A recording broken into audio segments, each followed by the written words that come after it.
Max Kane's first memory of traveling through time was surreal.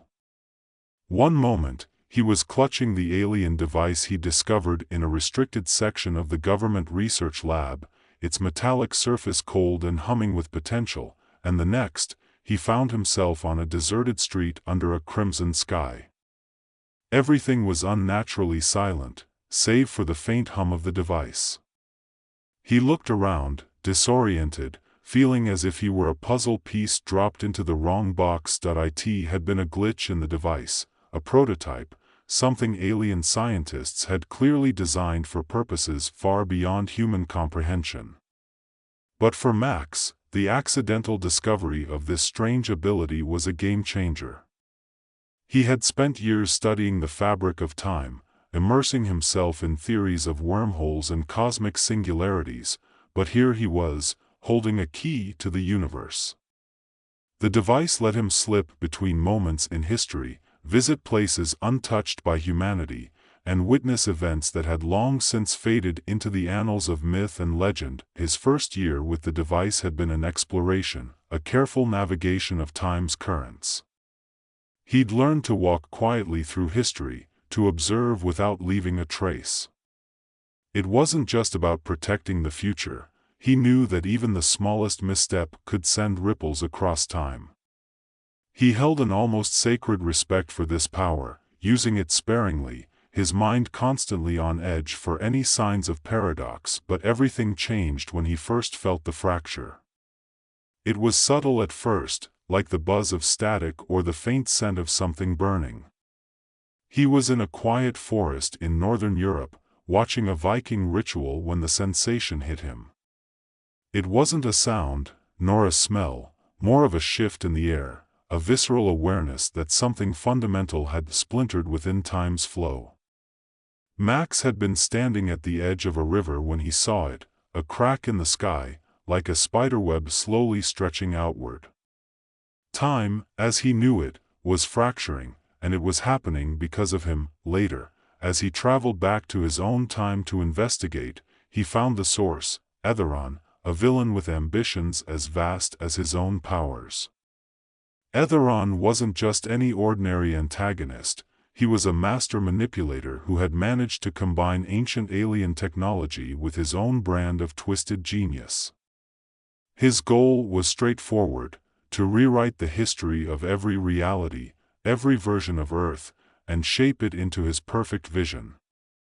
Each timeline, every branching reality, would bow to his control. For Max, the challenge wasn't just a matter of stopping Etheron. It was about preserving the very concept of reality itself, safeguarding the diversity of each universe's history, its unique trajectory. He couldn't bear to think of a universe where all the lives, choices, and freedoms were flattened under one man's rule. And so, with a deep breath, he set the device to track Etheron's signal across timelines, knowing this would be the most dangerous journey he had ever undertaken. The first world he visited was a strange, steampunk-inspired reality. The streets were cobbled, and the air was thick with the scent of oil and iron. People moved about in brass-plated exoskeletons, clanking and hissing as they carried out their daily routines. Max had barely adjusted to this new world's atmosphere when he was accosted by a group of guards in extravagant clockwork armor, their eyes hidden behind mechanical visors. "Identify yourself, traveler," one of them demanded, his voice harsh and metallic. Max raised his hands slowly. "I'm here looking for Lady Ironclad. I'm told she's someone who appreciates uninvited guests."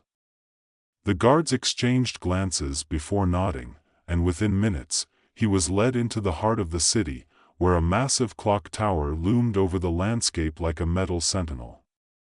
Lady Ironclad was waiting in her workshop, her fingers busy with a screwdriver as she tinkered with a half-assembled automaton.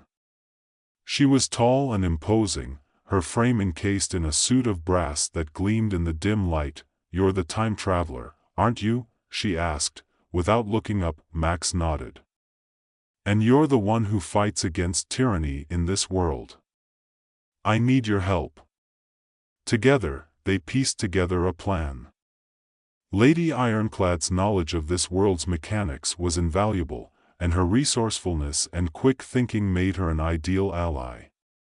Max explained Etheron's plans, how he intended to use his powers to dominate every timeline, and Lady Ironclad's face grew grim. "If what you say is true," she murmured, "then it's not just my world that's at stake, it's every world." Their alliance was short-lived but impactful. Together, they managed to confront Etheron in a desolate part of her world, a stretch of barren land where time seemed to fold and twist around them. Etheron was waiting for them, his face obscured by a dark, shimmering mask, his voice echoing in a low, menacing tone. "Ah, Max Kane," Etheron greeted, his tone mocking. "You think you can stop me? You're nothing more than a fly caught in my web." Max raised his chin defiantly. "I'm here to protect reality. Your vision has no place in any timeline." Etheron laughed, the sound chilling and hollow. With a flick of his hand, he summoned a temporal anomaly, a loop of time that trapped Lady Ironclad in an endless cycle, forcing her to relive the same seconds over and over. Max barely managed to pull her free, but the encounter left them shaken and disoriented. Etheron was no ordinary villain. He wielded time as if it were clay, shaping and twisting it to his will. After the battle, Lady Ironclad warned Max that his every movement across timelines risked further destabilizing the multiverse. "Each time you jump, you're weakening the barriers that separate us," she said gravely. "You must tread carefully." But Max knew he couldn't stop. Every time he returned to his own timeline, he felt Etheron's influence spreading further, each fracture widening, each reality bending ever closer to collapse. He was in a race against time itself, and he couldn't afford to lose. In the next world, Max found himself in a dystopian metropolis, where towering skyscrapers loomed over streets bathed in perpetual neon light. It was a cold, sterile world, devoid of color save for the glaring lights and the faces of people hardened by survival. Here, he met another version of himself, a dark, brooding vigilante who wore his time-travel device as a weapon. This Max was ruthless, a shadowy figure who prowled the night, his face hidden by a mask that seemed to shift with each step. "You don't belong here," Dark Max said, his voice a harsh whisper as he pulled Max into a dim alley. "This world has enough trouble without a double-crossing into it."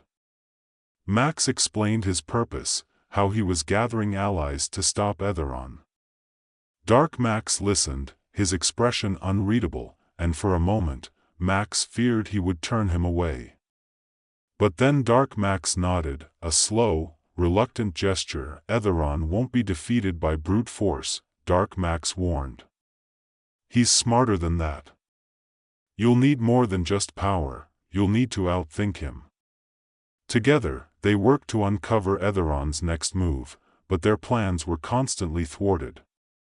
Etheron seemed to anticipate their every action, twisting time around them, creating endless loops and paradoxes that ensnared them at every turn.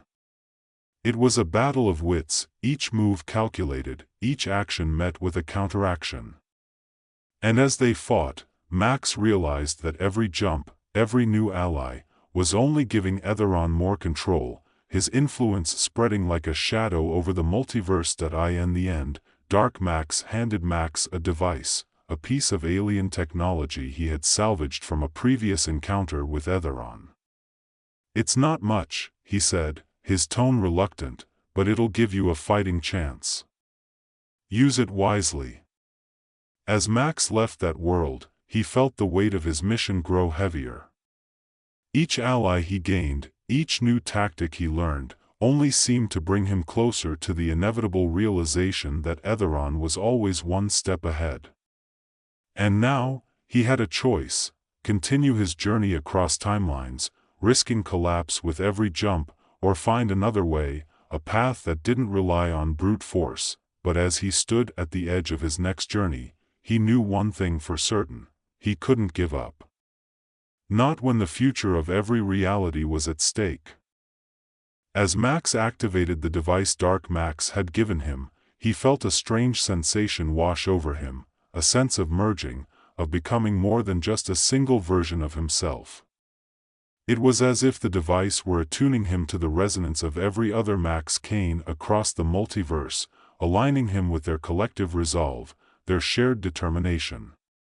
For a moment, he glimpsed their lives. One was a scientist who had dedicated his life to protecting the environment, another a vigilante fighting for justice in a dystopian world, and yet another a quiet, unassuming man who had never discovered his powers but still found ways to make a difference in his own small corner of existence. This unity filled him with renewed strength as he opened a portal to the next universe. A stark, otherworldly reality where the very fabric of time seemed to pulsate with an eerie glow. He stepped out onto an endless plain, dotted with shards of reflective crystal that floated mid-air, casting distorted reflections of him back at himself. Here, time didn't flow in a single direction. Instead, it rippled, overlapping and intersecting in unpredictable ways. Ahead of him, he saw Etheron waiting. The villain's form seemed more solid here, his dark cloak trailing like smoke, his face partially obscured by a mask that gleamed with an otherworldly light. Max could sense the temporal anchor somewhere nearby, pulsating with the same alien energy that permeated this place. Etheron's temporal anchor was what allowed him to exist outside the constraints of time, making him nearly invincible.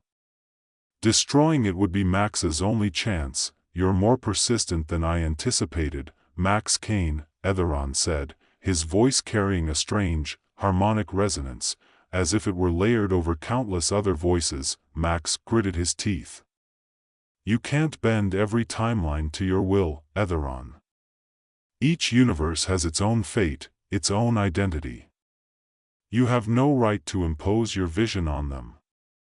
Etheron laughed, a cold, hollow sound. "And what is freedom, Max, but the illusion of control? Left unchecked, these timelines will continue to spiral into chaos. I am merely providing order, a single, unified existence that will prevent reality from tearing itself apart." Max stepped forward, his fists clenched. "You're not unifying anything. You're erasing the choices and lives that make each timeline unique. I won't let you turn existence into a prison." Etheron's eyes narrowed beneath his mask, and with a flick of his wrist, he summoned a wave of temporal distortion that rolled toward Max. Time seemed to buckle and twist as it approached, but Max stood his ground. With the device Dark Max had given him, he reached out, stabilizing his own temporal field and countering Etheron's attack. He could feel the strain, the pull of the distortion as it tried to wrap around him, but he held firm, pushing it back with every ounce of his strength. Etheron's expression shifted, and for the first time, Max thought he saw a hint of surprise flicker across the villain's face. "You've grown stronger," Etheron murmured, almost to himself. "But strength alone won't be enough." Before Max could respond, Etheron raised his hands, and the ground beneath them shifted, revealing an array of alternate versions of himself and Max, each locked in a loop, repeating the same movements, the same expressions, over and over. Max watched, horrified, as he saw the echoes of himself trapped in countless repeating moments, their lives reduced to endless cycles of futility. "This is the fate that awaits all who oppose me," Etheron said softly, his gaze fixed on Max. "Time is a river, Max. You can't fight its current forever. Eventually, you will succumb." Max felt his resolve harden. He wasn't just fighting for his own timeline, he was fighting for every life, every possibility that had ever existed. Summoning every lesson he'd learned from his allies, he lunged forward, his device glowing with a fierce intensity as he aimed for Etheron's anchor. Etheron reacted swiftly, summoning a barrier of temporal energy that deflected Max's attack, but Max was relentless. He dodged and weaved, each movement a calculated maneuver that drew on the skills he'd gained from Lady Ironclad, Dark Max, and the other heroes he'd encountered. Their lessons resonated within him, guiding his every step, every strike. As their battle raged on, Etheron's once unbreakable confidence began to waver. His attacks grew more desperate, his movements erratic as he struggled to keep up with Max's relentless assault. Finally, in a moment of vulnerability, Max saw his opening, a brief gap in Etheron's defenses, a single moment when the villain's guard was down. With a surge of determination, Max lunged forward, his hand closing around the anchor. The device pulsed violently, radiating waves of energy that seared his skin, but he held tight, refusing to let go.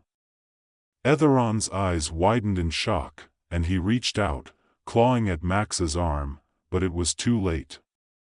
With one final effort, Max tore the anchor from Etheron's grasp and crushed it in his hand. Etheron let out a scream, a sound that reverberated through the very fabric of reality as his form began to waver, his body unraveling like threads pulled from a tapestry. For a brief moment, Max saw the man beneath the mask, a figure consumed by fear, by a desperate need for control.